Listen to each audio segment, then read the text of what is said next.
Welcome back to another episode of the podcast. Today, we are talking about stress, good stress and not good stress, and how when we apply good stress in our lives, actually, there's a lots of growth that comes from it. And we're going to talk about chronic stress and how when we have chronic stress in our lives, which many of us do, we just are dealing with diminishing returns and can be a circular issue of just feeling like shit, basically. It's kind of stressing me out a little bit. Okay, so let's get going. So, stress, what is stress? So, what we hear about all the time, right? And what we ourselves may say is, I'm stressed out, they're stressed out, this is so stressful. And, what is it that we mean when we say that? Usually, by the time we say, this is so stressful or I'm so stressed out, it feels like things have gotten to the point where it's not manageable anymore, or I'm struggling with managing all these perceived stresses in my life. And what I hear and what I know for myself when I say it is that I'm probably not utilizing the best coping techniques that are there inside of me that I know to use, but for some reason I'm not. And so we're going to get into it a little bit about, how do we deal with stress in a good way? Yeah. Stress management. I think for me, like if I ever feel, I don't really feel stressed out, which is weird, but like if Well, you just did right now with the dogs before we got going. Not They really. stress you out. Not really. But like if I feel like I'm like, if maybe for me, the word is more overwhelmed than stress. And maybe they're one and the same. Yeah, they're similar. Yeah. Then what I do in my head is I start to think about, okay, for me, it's probably the quantity of things that need to be done. And maybe Right. there's a deadline or maybe there's an order of things that if you have get one done, that leads to two, which leads to three. I like to have to take a step back and say, okay, I just need to I'll write myself like a checklist literally. And I'll be like, all right, I need to start taking things off the list one at a time. Yeah. And it makes it more manageable. It's like bite-sized stuff versus like trying to eat the entire whatever apple in one bite. It's like, it's a bite at a time. I wanted to start off thinking about how we stress our bodies, in a air quote healthy or good way. We stress our bodies. Let's talk about maybe if you are somebody you're a runner, you know what it's like to stress your body and to get better at running. You're stressing it. That's how you're getting better. Let's say you're somebody who strength trains, you lift weights, and you know what it's like to have your legs be sore, your arms be sore, your shoulders, because if you want to see gains, you're going to have to stress the muscular system. And, you're tearing fibers and that's how you're building muscle. That is stress. We consider that to be good stress. That there is going to be some soreness and I don't like to say pain, but there's going to be soreness. Like we were just talking about it this morning. I had a leg day yesterday and I today am sore. Today's not a leg day, of course, right? But I'm trying to grow my muscles. And so I'm going to have stress and they're still feeling it. Yeah. But what I'm hoping for is that, so my body's responding and I want there to be growth. So stress can equal growth. So like you think about, let's say you want to grow the muscles in your body, you want to run longer and faster.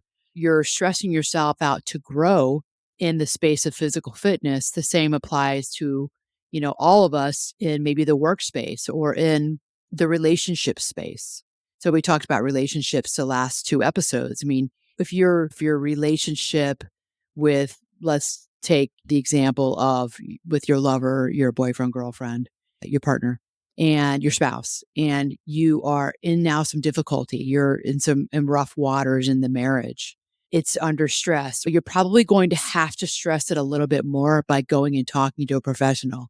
Many times people get to the place in their marriage where they no longer can do this by themselves. They don't have the skills. They don't have a skill set.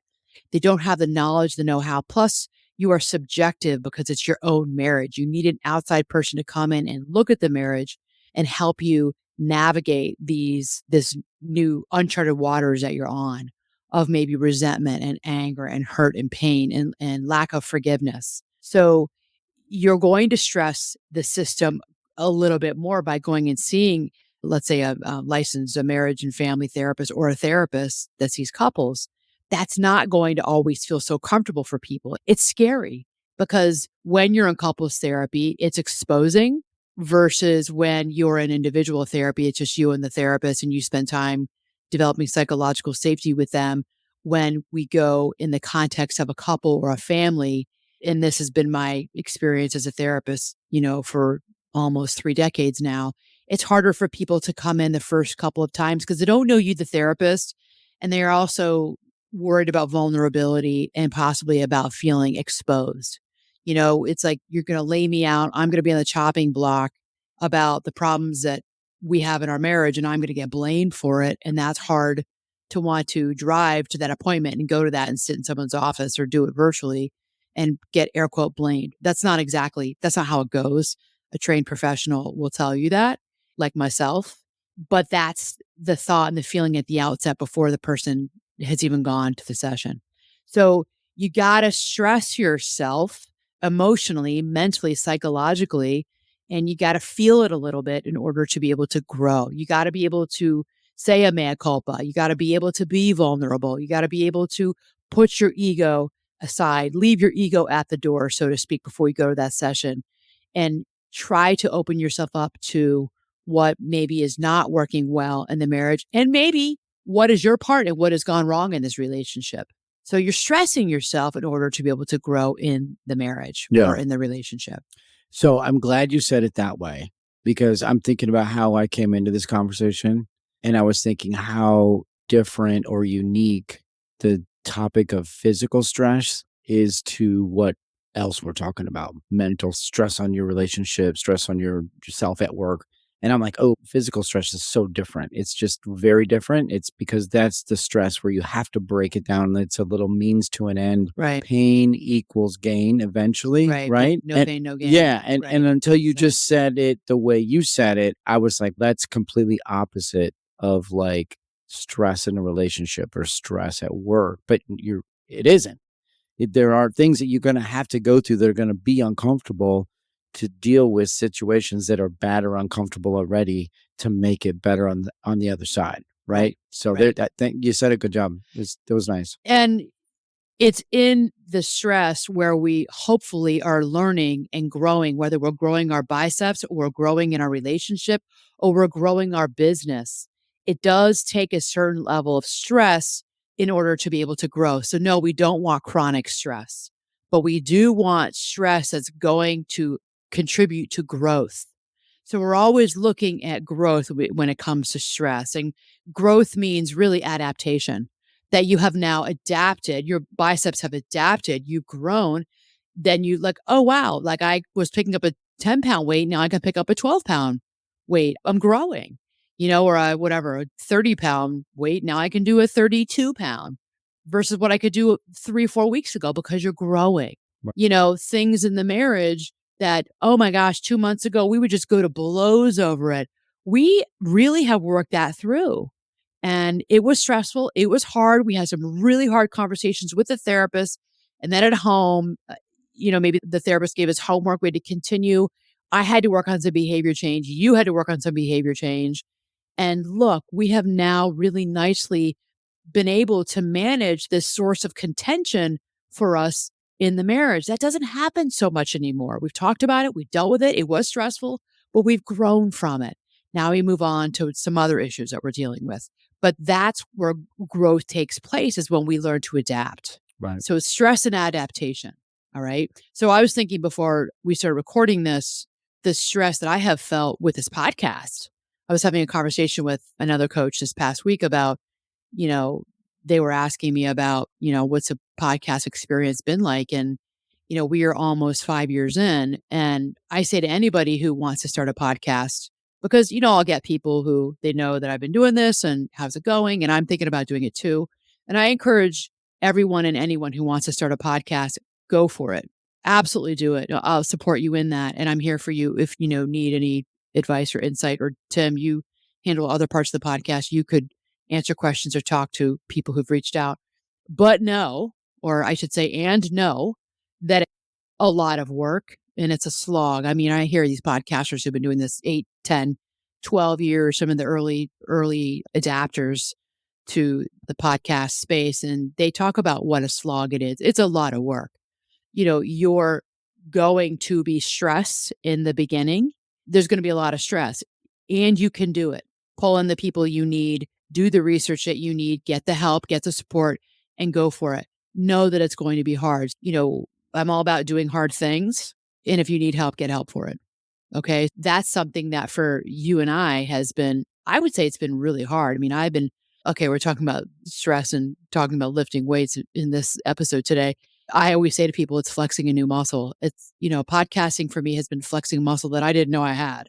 It's like, wow, I feel my hamstrings. I never felt those before. I mean, it's really is, it has been and is still new in many ways, whether you with the audio or upgrading the audio and researching what to get. And, yeah, it's a whole thing, right? It's like a Well, full-time job. you could probably go back and dial up our very first episode.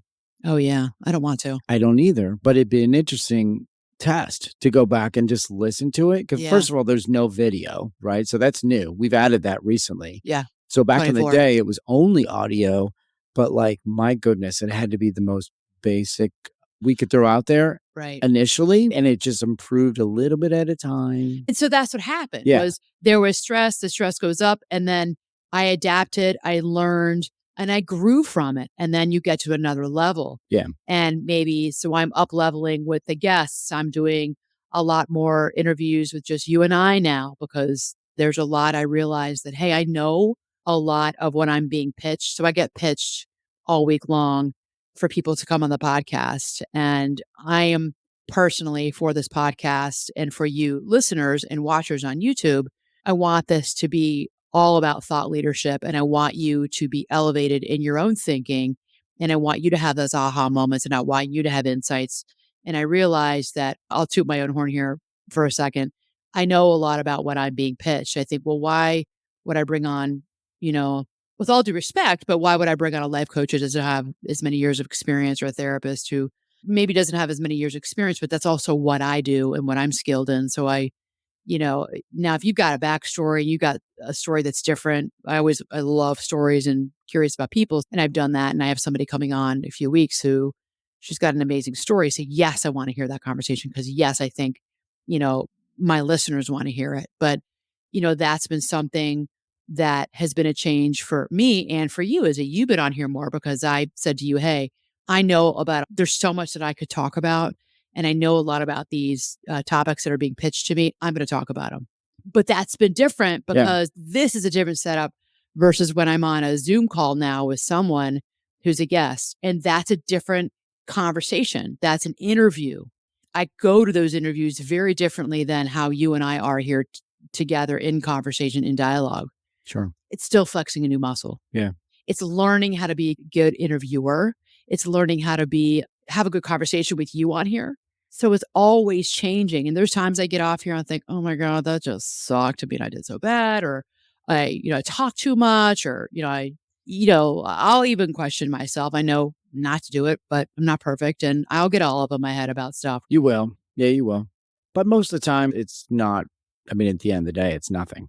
But that's flexing a new muscle and adapting and now growing. And so growing now is bringing, sponsors on and getting that going and what that entails. Right. Growing now is like, can you monetize? Can you change the lighting of this production? Yeah. Like, is it just a little too dark today? Is it a little too light? Is the sun too bright today? Now it's like that kind of stuff, where it's just like these little tweaks. It's not these massive things, right?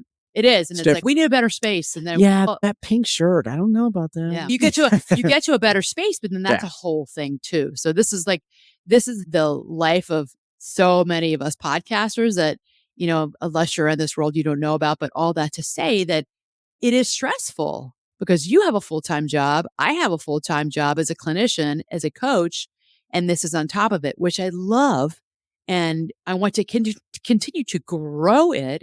Yeah. There's going to be stress. Yeah. Right. Like if you want to get out there and you want to get on stages and you want to speak, that's going to be stressful. You're going to have to flex that new muscle of speaking in front of others, and it's going to make you nervous. Know that you're going to be nervous. Know that you're going to trip up on your words. Know that you might forget parts of what it is that you're talking about. Know that and accept it, and throw yourself grace and compassion. But know that the next time that muscle is a little bit bigger. You're like, okay, I got this. Didn't feel so good. And I was in pain for a few days after, emotionally, tearing myself up and down. but keep going Yeah. because you will adapt. And what will happen is you're going to grow as a speaker. You're going to grow in your business. You're going to figure out new ways of speaking to clients. You're going to figure out new sales and marketing techniques to bring people in. There'll be a lot of trial and error, but you'll figure it out. You're going to find that sweet spot for yourself. That's going to be stressful in that process of finding the sweet spot, but you'll get there. It's important to me that the supplements I take are of the highest quality. And that's why for 5 years, I've been drinking AG1. Unlike many supplement brands, AG1 conducts relentless testing to set the standard for purity and potency. I know I can trust what's in every scoop of AG1 because it's tested for 950 contaminants and banned substances, while the industry standard typically only tests for 10.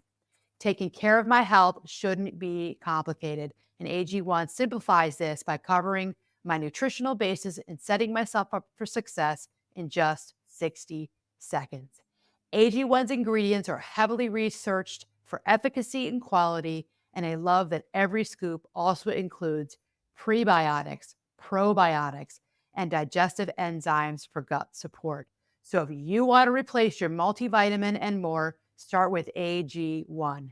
Try AG1 and get a free 1-year supply of vitamin D3 plus K2 and 5 free AG1 travel packs with your first subscription at drinkag1.com/Anna. That's drinkag1.com/Anna. Check it out. You will not regret it. Do you do, and you don't have to answer this now, I'm just curious, but I gotta imagine there's numbers out there, like the average person, how much time do you spend in a state of stress in a day? I don't know. I don't, Because the there's numbers are, moments yeah. of like you're stressed at a stoplight. Okay, that was 30 seconds. Or you're stressed at, the shower's cold and I need to hurry up and get going. I need that shower, the water to be warmer. Mhm. Like how much time do we spend as humans in a stressful state over the course of Well, 60, 70, 80, 90 years? it's a nice segue into each of us knowing what our stressors are Yeah. and being able to rank them on a scale of maybe 1 to 10 or 1 to 5, 1 being the lowest, 5 being the highest. So identify for yourself what are your stressors. So maybe the shower being cold and not getting hot enough for you is a little bit stressful because you're watching your clock and you got to get to work. Maybe that's like a 1. It's a little stress, but it's a 1. Maybe for some it's a 2 because maybe you're chronically late and you can't continue to be late. So for some, it might be 2 or 3. Identify what they are. I mean, maybe what is stressful is a nasty coworker, colleague. That's a 4. That's actually affecting you when you come home from work. You're talking with your friends about it. You're talking with your family about it. And maybe you're losing some sleep over that. So that's going to be a higher number. Maybe your business is failing. I'd say that would be on a scale of 1 to 10. Maybe that's like a 7 or an 8. Oh, at least. Yeah, at least because we're Yeah. talking money, we're talking Yeah. livelihood. That's about as high as you Yeah. can get, Okay. really. So there you Yeah. go. There you go. So I think it's important for each of us to identify what are our stressors, what's manageable, and what comes to the point of being a little bit more unmanageable. And I think you, all of us, we have to take care of ourselves. We have to do that self care. We have to find ways of coping and we have to find ways of turning it off as best we can every single day. And if you've been listening to me for a while, I'm always going to say you've got to get decent nutrition, get in your, vegetables, your whole grains, all the stuff. I mean, you don't need me to talk about that because we all know today there's so much out there, I didn't get it all in, so I got my athletic greens here, which I love because I can rely on that giving me everything that I need when I don't have a great eating day. Get those 8 hours of sleep. For most of us, it's 8. Globally, the studies have shown most humans need 8.25 hours of sleep a night. Some people, you personally, I think, Tim, can go on like 6 and do well. But I think you'll take 7 if there is no alarm. You'll just sleep, right? I would You would choose sleep. to. Yeah, I would choose Yeah. to. Yeah. So that tells me you Yeah. naturally, you probably do need, you can work on 6, but you need more than that. Get that sleep, get that nutrition, get that body movement in, work out, get in that exercise. Okay. So for almost all of us, that's a way of coping with stress in our lives. You know, High intensity interval training, running, maybe a CrossFit, anything that's maybe some cardio, even like doing like box jumps or, I'll do some like jump squats before I'm about to lift. That can help the adrenaline that's getting going. That's still in you from the day, maybe the work day, and that can help to combat it and kind of calm you down and bring you down. So know what your stressors are and 5 ways of coping that works for you. So go back to the basics, get your sleep, eat right, and work out.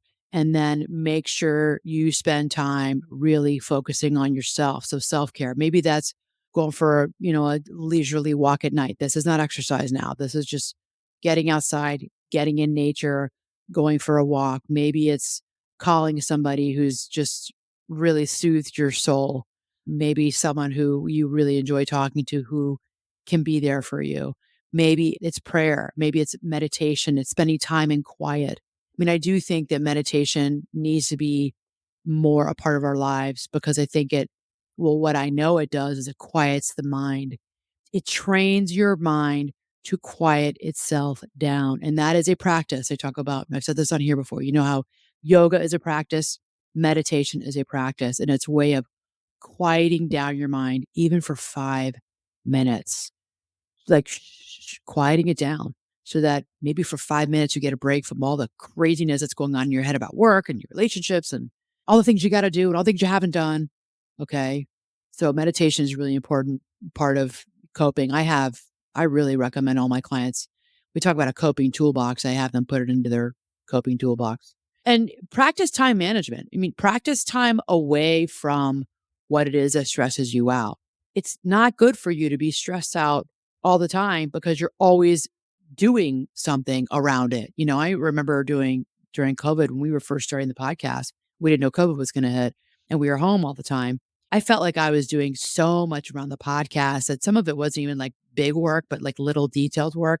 It wasn't good for me.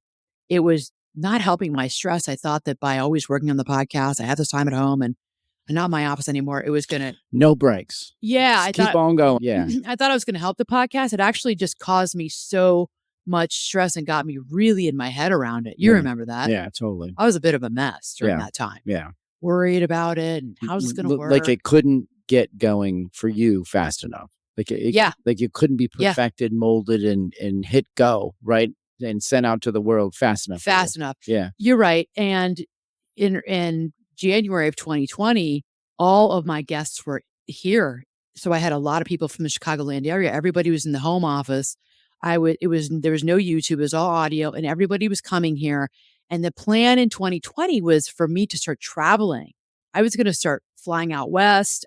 I was planning to travel. I was going to go to Toronto to interview someone for the podcast that I wanted to have on. He ended up coming on digitally. So what happened was we all went to Zoom and it became very normal and very okay. But, March of 2020, I was freaking out.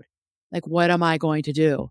Think about like all the research that I had done for like the equipment that we needed was everything had to fit in a backpack or a small suitcase. Yeah. Because it was all the show was going literally on the road. Yeah. And everything about it had to be small enough and packaged well enough that it could travel with us. I haven't thought about that in a while. Yeah. So that was over 4 years ago. And wow, was I stressed out. But look what happened. We evolved, it changed. We kind of rolled with the punches. We went with what, the world was throwing at us at the time. And it all ended up being okay. But in that moment, in March and April of 2020, I was really stressed out. And I felt like if I did all the detailed, all the little work, all the little things, I probably was like a hamster on a treadmill. I think I felt some control because really that was about a sense of a loss of control over my destiny around podcasting. So for many of us, stress management is around controlling the control and leaning into what is out of control in our lives, leaning into it and letting it be. And this radical acceptance around, I can't control everything that's happening here, but I can learn to cope better with the stress of my life. Okay. And I can adapt to it. And then from that comes growth. Okay. Let me ask you. So some of these coping mechanisms that you started to talk about, things that you can do, whether it's meditation, or you listed a few. So is the mindset there that you're going to use some of those techniques to kind of take some of those stressors that you would rank really high, like a 7, 8, 9, Right. and try and make them like a 4, 5, Yeah. 6? Is So that you're not because gonna it might not go away for yeah, you, but yeah. you wanna make it so that it's not as impactful? Is that safe to say? Or that you have the skills to cope with this, that I can do this, I can cope with this. And that's really important that you be able to say that to yourself that this is really hard right now. I'm going through it with the situation at work, with my marriage, with my kids, and I can cope and I have the skills to get through this. It's going to be okay. So it's throwing yourself hope. It's throwing yourself that it will change, it will be better. And it's just as important to throw yourself compassion and to know that I got this. I can do this. I can do hard things. Yeah. Just like you can go out there and you can go to the gym and you can learn to run a mile or you can learn to lift heavier weights, you got this. You can do it. You can also learn to move through difficult times in a marriage, in a relationship, something with your teenage or your adult kids. And you can, also learn to go through hard stuff in the business, that you can do it. It's going to be rough, but that you got the skills and you can cope. And so to have hope for that. Yeah. And then I gotta imagine too then, if something like that comes your way again, right, a second time, whether it's a month. I've done this before. Right. I've been here before. Yeah. I know how to do this. I know how to do hard things. And even if you don't 100% believe it, tell yourself that anyway. Tell your brain that anyway. I know how to do hard things. I've been here before. Right. I can do this You and I'll gotta do it again. yeah, you gotta Right. remind yourself there is something to lean on, and the leaning item that you're leaning on is success from the first time that you went through it Trust in and you you. made it, right? Trust in you. Yeah. I was laughing because I did a reel on this a couple of months ago, and I just showed you the video from YouTube of Snoop Dogg when I think it was his commencement address many years ago, and I think it's so funny because I've never seen anybody who, is on a podium and thanking people, and then he said, and he gives, and finally, I'd like to thank me. I'd like to thank me for all the times that I wanted to give up and I didn't. I'd like to thank me for not, throwing in the towel when everybody told me I couldn't do it. I'd like to thank me. And he just went on and on. And it's so funny. And I laugh. And it's such a popular meme and it's a popular video on YouTube because here's somebody who was, being self congratulatory over the difficult work it took for him to get where he is in life. When it sounds like he did have people on the outside saying you can't do it. You shouldn't do it. You probably ought not to. He had naysayers. And, he continued to be resilient and have grit and push through. And you and I are no different. The listener, you're no different. You can do hard things. Remember to not get all up in your head. I think that's the number one piece of advice I give in this entire episode is please pay attention to your mind. Please pay attention to what you're telling yourself. Watch your messaging. Watch that messaging. And if it's negative and you're putting yourself down and you're spiraling, tell yourself the opposite. We call it opposite action in cognitive behavioral therapy. Opposite action. I'm never going to be able to do this. I suck at this. Stop that. I will be able to do this. I don't suck at this. It is hard. I'm not great at it right now. And actually, I'm not even good at it right now. And I can learn and I will be better. So, opposite action. Think differently, say differently. Your mind will pay attention to that. That is a practice as well. You got to do it over and over again. Your mind will change. Okay. But most important, I'd say with stress management and learning how to grow and adapt is to watch the way you talk to yourself. And that's your mental health. That's mental health right there. Big part of it. Because I mean, you've said this before, like we're our biggest critic, right? Yeah, the inner critic. Right? That inner critic, I wish that inner critic, the inner critic could just take a hike. The inner critic is so mean. Good. Beat it, inner critic. You're no longer welcome here. Well, I do. I mean, we're laughing, but I do tell my clients to say that to their Yeah. inner critic, like, you're no longer welcome here. I've said that to myself. You're not welcome here. You need to leave now because all you're doing is just screwing things up in my mind. I don't need this right now. Yeah. And because, and this comes from, gosh, all those years of talking with my therapy clients, and they would say to me, it's almost like I have another self inside of me talking to me. And I always loved that insight. I'm telling you, the deepest insights I've learned have been from therapy clients, really in psych units. and in partial hospitalization programs over, my 20 years ago when I was working, and 15, listening to many adolescents too. Amazing their insights, amazing these old souls, what when they were struggling with their anxiety and their depressions and their eating disorders, the insights they had about themselves and life. And did I learn so much from them? And they would talk about that Mm, I'm like, oh, that's the inner critic. Yeah, that inner critic feels like it's another part of me that talks shit to me and tells me, to stay depressed or stay anxious or why I should be anxious about this. And we got to talk back to it. And, let's end on that. What I have learned and the insights I have gleaned have been from my adolescent, my late teen clients who are the old souls. They're the ones who have taught me so much about stress and how to manage stress because they are the ones who've really been historically down in the dumps and struggling. And they were teaching, little did they know that they were teaching me when they were talking in a session, mm. really about myself and about coping. Yeah. It's interesting. Yeah. Okay. So, stress management, how to recover well, how to adapt, and how to grow. And one final thing I do want to say that I'd be remiss if I didn't say this is that when we stress ourselves in fitness, right? We talk about, so you and I being in triathlon, what's something that was always part of our training plans every single week? Hopefully it's rest. There you go. I mean, So we didn't talk about that. yeah. And we can't end this without talking about rest and recovery. So we all must take breaks because it's in those breaks that when I talk about growth, that's where growth occurs. It's in the rest and recovery day that you're having the aha moments on your walk about a new idea for your work.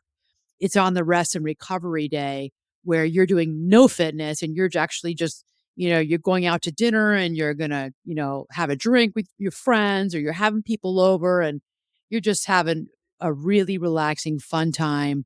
That's where your body's recovering, your mind is recovering, and you're growing from it. So you must rest.